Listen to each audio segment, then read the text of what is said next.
guys, and welcome back to my channel. So today in this video I'm going to show you how you can make layered page in your scrapbook. To make a layered page you will need at most 2 pictures. Don't use more than 2 pictures, but it is recommended that you use only 1. All you need to do is just grab a bunch of color paper.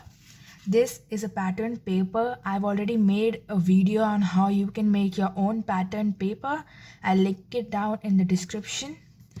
You have to cut it in the shape of the image and just vaguely place it around the image, however you like.